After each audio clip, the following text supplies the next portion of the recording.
Eurozone chief Christine Lagarde has warned the European Union's single currency bloc faces a rocky recovery from the economic devastation from the coronavirus pandemic.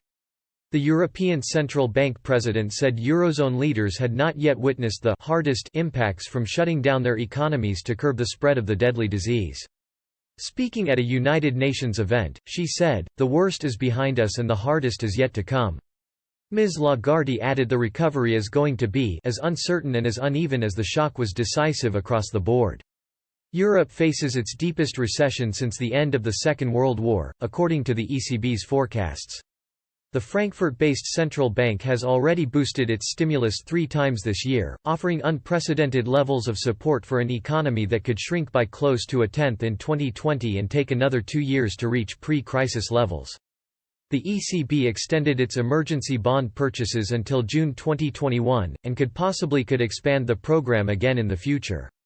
Its chief economist Philip Lane said, "We've done a lot. We have essentially this one-year horizon."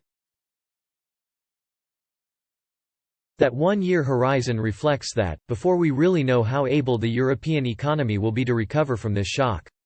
He added that the ECB's intervention, including €1 trillion worth of loans to banks, had somewhat stabilized the markets. Meanwhile, German Chancellor Angela Merkel has placed added emphasis on the need for the EU's economic survival.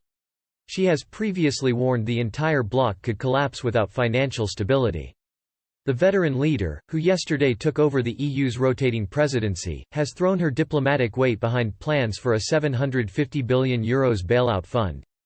The Recovery Fund, which will create a joint EU debt in order to distribute €500 billion in grants and €250 billion in loans to pandemic-stricken regions and industries, is highly controversial amongst member states.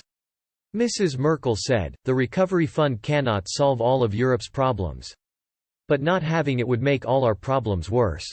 Europe's economic health can influence so many things. Very high unemployment in a country can become politically explosive and thereby increase the threat to democracy. For Europe to survive, its economy needs to survive.